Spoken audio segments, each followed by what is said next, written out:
ഇതിന് പിന്നിൽ ഒരു വൻ സംഘമുണ്ട് എന്ന വിലയിരുത്തലാണ് പോലീസ് ഉള്ളത്. അതായത് ഒരു രാജ്യാന്തര സെക്സ് റാക്കറ്റ് എന്ന തലത്തിലേക്ക് അന്വേഷണം പോകുന്നു എന്നാണ് നമുക്ക് മനസ്സിലാവുന്നത്.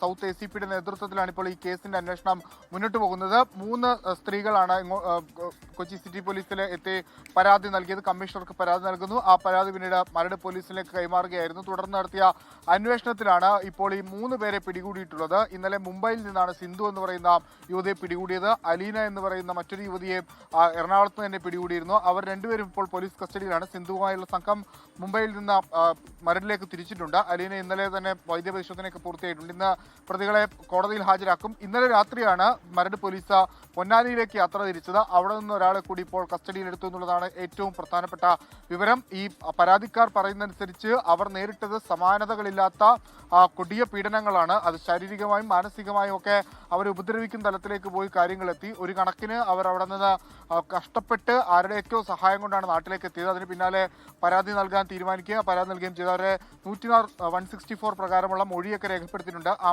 മൊഴി പ്രകാരമാണ് ഇപ്പോൾ അറസ്റ്റ് ഒക്കെ നടന്നിട്ടുള്ളത്.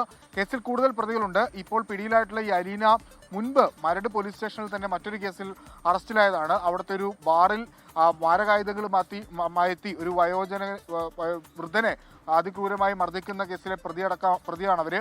ഗുണ്ടാബന്ധമുണ്ട് എന്നാണ് പോലീസ് സ്ഥിരീകരിക്കുന്നത്.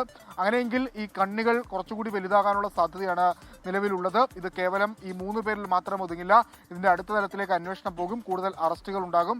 കൂടുതൽ പരാതികൾ വരാനുള്ള ഒരു സാധ്യതയുണ്ട്. മോഡലിംഗിന് വേണ്ടി പറഞ്ഞാണ് പെൺകുട്ടികളെ ഇവിടെ നിന്ന് വിദേശത്തേക്ക് കൊണ്ടുപോകുന്നത്. അവിടെ എത്തുമ്പോൾ മറ്റുള്ളവർക്ക് പലർക്കായി കാഴ്ചവെച്ച് അവരുടെ ശരീരം വിൽക്കുന്ന രീതിയിലേക്ക് പോകുന്നു. അതിന് വിസമ്മതിച്ചു കഴിഞ്ഞാൽ കൊടിയ മർദ്ദനം നേരിടേണ്ടി. അങ്ങനെ ഒരു വൻ റാക്കറ്റ് ഇതിന് പിന്നിലുണ്ട്. വലിയ സാമ്പത്തിക നേട്ടം ഈ ആളുകൾ ഉണ്ടാക്കുന്നുണ്ടെന്നാണ് പോലീസിന്റെ വിലയിരുത്തൽ. അപ്പോൾ കൂടുതൽ അറസ്റ്റ് നടപടിയിലേക്ക് പോകും. ഇന്ന് ഒരുപക്ഷേ ഇതുമായി ബന്ധപ്പെട്ടുള്ള ഔദ്യോഗിക പ്രതികരണം കൊച്ചി സിറ്റി പോലീസിന്റെ ഭാഗത്തുനിന്നുണ്ടാകാനുള്ള സാധ്യതയുമുണ്ട്.